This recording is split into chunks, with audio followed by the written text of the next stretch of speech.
Hello friends, welcome to my class. आज हम continue करेंगे हमारे जो रिमेनिंग की सेलेक्टर्स हैं उनमें जो 6 नंबर का सेलेक्टर है हमारा सब सेलेक्टर या जिसे हम कॉम्बिनेटर्स कहते हैं उस सेलेक्टर के बारे में हम डिस्कस करेंगे। इसके बारे में जानने से पहले हम बताना चाहेंगे हमने हमारी प्रीवियस क्लास में कम से कम 5 सेलेक्टर्स के बारे में अच्छे से डिस्कस कर लिया है। आई होप आपको उनके बारे में अच्छे से समझ में आ गया होगा। तो चलिए स्टार्ट करते हैं आज के हमारे सब सेलेक्टर या कॉम्बिनेटर्स के बारे में, जिन्हें हम कॉम्बिनेटर्स भी कहते हैं। अ CSS selector can contain more than one simple selectors. एक जो CSS का सेलेक्टर्स होते हैं वो एक से ज़्यादा भी सिंपल सेलेक्टर्स अपने जो भी सिंटैक्स में स्टाइल्स में हम क्या कर सकते हैं, उनका यूज़ कर सकते हैं। एक से ज़्यादा सिंपल सेलेक्टर्स पर भी हम क्या कर सकते हैं, CSS सेलेक्टर्स के थ्रू हम यूज़ में ले सकते हैं। Between the simple selectors we can include a combinator. हम एक किन्हीं भी दो सिंपल सेलेक्टर्स के बीच में हम एक कॉम्बिनेटर का हमारे सब सेलेक्टर या कॉम्बिनेटर सेलेक्टर में क्या कर सकते हैं, यूज़ कर सकते हैं। यानी आपके पास दो एलिमेंट्स होंगे और उनके बीच में आप एक सिंपल कॉम्बिनेटर को क्या करते हैं, वहाँ पे ऐड करते हैं, जिसके थ्रू ही फॉर्मेटिंग आपकी वेबसाइट के लिए आप अपने वेब पेज पे एडिट कर सकते हैं। It combines the other selectors in a way that gives them a useful relationship to each other.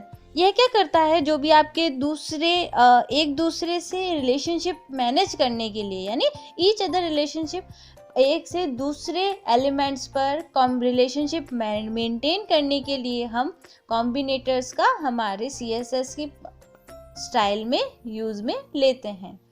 तो चलिए देखते हैं इसके कितने टाइप्स के आपके सब सेलेक्टर्स होते हैं। यहाँ पे आपको 4 टाइप्स के सब सेलेक्टर्स के बारे में बताया जा रहा है। जैसा कि फर्स्ट है आपका डिसेंट सेलेक्टर। डिसेंट सेलेक्टर को हम किससे स्पेसिफाई करते हैं, एक स्पेस देते हैं हम हमारे एलिमेंट्स के बीच में। तो स्पेस से ये क्या करता है, आइडेंटिफाई करता है कि यहाँ पे कौन सा सेलेक्टर अप्लाई करा गया है, डिसेंट सेलेक्टर। सेकंड हो गया हमारा चाइल्ड सेलेक्टर। चाइल्ड सेलेक्टर में हम इस सिंबल का यूज़ करते हैं दो एलिमेंट्स के बीच में आपके वेबसाइट के लिए टेक्स्ट पे फॉर्मेटिंग के लिए हम चाइल्ड सेलेक्टर के इस सिंबल का यूज़ करते हैं।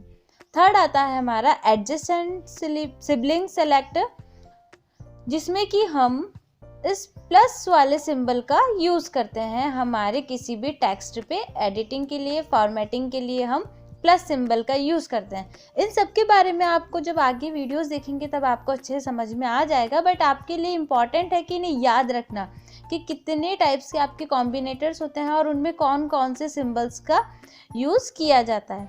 फोर्थ है आपका जनरल सिबलिंग सेलेक्टर। ये कीबोर्ड में ही आपको दिख जाएगा, एक की है जिसे कि हम टर्मिनेट की भी कहते हैं, टर्मिनेट ऑप्शन भी कहते हैं। तो आप इस सिंबल के थ्रू भी क्या कर सकते हैं, आपके कॉम्बिनेटर्स में आपके जिन भी एलिमेंट्स पे आपको फॉर्मेटिंग अप्लाई करवानी है, एक से कनेक्ट करवाना है, दूसरे को रिलेशनशिप आपको मेंटेन करवाना है, तो आप जनरल सिबलिंग सेलेक्टर का भी यूज़ ले सकते हैं। नेक्स्ट इसके सिंटैक्स के बारे में बात कर लेते हैं। यहाँ पे आपको इन चारों के सिंटैक्स दिए जा रहे हैं कि किस तरह से आप डिसेंट सेलेक्टर का यूज़ करते हैं। देखिए यहाँ पे आपको सिंटैक्स दिया जा रहा है, एलिमेंट 1 दे दिया आपने और इनके बीच में स्पेस दे दिया, और एलिमेंट 2 दे दिया, और आप जो भी प्रॉपर्टी अप्लाई करवाना चाहते हैं, जो भी स्टाइल्स अप्लाई करवाना चाहते हैं, वो आपने कर्ली ब्रेसेस के अंदर दे दी। नेक्स्ट आपका चाइल्ड सेलेक्टर, जिसमें कि आपको पता है इस सिंबल का यूज़ करते हैं हम, और हमारे सिंटैक्स में हम दोनों एलिमेंट्स के बीच में क्या करते हैं, इस सिंबल का यूज़ करते हैं ताकि एक एलिमेंट का दूसरे एलिमेंट से रिलेशनशिप हो सके। फिर हम यहाँ पे स्टाइल प्रॉपर्टीज़ का यूज़ करते हैं। थर्ड आ गया आपका एडजेसेंट सिबलिंग सेलेक्टर, जिसमें कि हम प्लस सिंबल का यूज़ करते हैं। आपको दिख ही रहा है यहाँ पे प्लस सिंबल का यूज़ करते हैं। यहाँ पे देखिए सिंटैक्स में हमारे दोनों एलिमेंट्स के बीच में हमने प्लस सिंबल का यूज़ करा है और हमारी यहाँ पे हमने स्टाइल प्रॉपर्टीज़ दे दी है। फोर्थ वन इज आपका जनरल सिबलिंग सेलेक्टर। इसमें आपको इस तरह से टर्मिनेट वाला ऑप्शन सिंबल का यूज़ करना है और आपके दोनों एलिमेंट्स के बीच में आपको यहाँ पे दिख जाएगा कि आपको ये सिंबल ऐड करना है और फिर आपकी स्टाइल प्रॉपर्टीज़ आपको देनी है। ठीक है, तो ये होते हैं आपके सब सेलेक्टर्स या कॉम्बिनेटर्स के जो भी टाइप्स हैं वो आपको यहाँ पे बताए जा रहे हैं। तो चलिए अब स्टार्ट करते हैं इन सभी का प्रैक्टिकल्स। देखिए यहाँ पे हमारा पहला एग्जाम्पल, हमारा जो डिसेंट सेलेक्टर है उसके बारे में हम वर्क करके देखेंगे। हमने एक प्रोग्राम बना रखा है जिसमें ऊपर आपको स्टाइल दिख रही है और बॉटम में हमने H1 हेडिंग 2 दे रखी है, एक डिव दे रखा है यहाँ पे, और डिव के अंदर पैराग्राफ्स में हमने दे रखा है पैराग्राफ 1 और एक पैराग्राफ हमने बॉटम में दे रखा है। ठीक है, डिव टैग हमने वहाँ पे स्टार्ट करा है और यहाँ पे हमने इसे क्लोज करा है। डिव टैग के बाद हम अगर डिसेंट सेलेक्टर का यूज़ करना चाहते हैं तो देखिए यहाँ पे फॉर एग्जांपल हमने दे दिया है डिव दे दिया है स्टाइल से पहले, और यहाँ पे दिया है हमने स्पेस के बाद हम बताना चाहते हैं कि इस पर्टिकुलर टैग्स के अंदर कौन से टैग को आप फॉर्मेटिंग करवाना चाहते हैं। उस टैग का हमने क्या दे दिया है, यहाँ पे नेम दे दिया है कि हमें पी नाम का जो पैराग्राफ है टैग उसे फॉर्मेटिंग करवानी है। सेव एज करके हम इस फाइल को क्या करते हैं, हमारे सेव करते हैं। लोकेशन आप जहाँ पे भी सेव करवाना चाहते हैं सेलेक्ट करें और फाइल का नेम दे दीजिए आपकी रिक्वायरमेंट के अकॉर्डिंग, और .html लगा के एक्सटेंशन में आपको क्या करनी है, आपकी ये फाइल सेव करनी है। तो अब हम करेंगे सेव पे क्लिक। देखिए इस तरह से आपको आपका प्रोग्राम दिख जाएगा। अब हम इसे रन करके देखते हैं।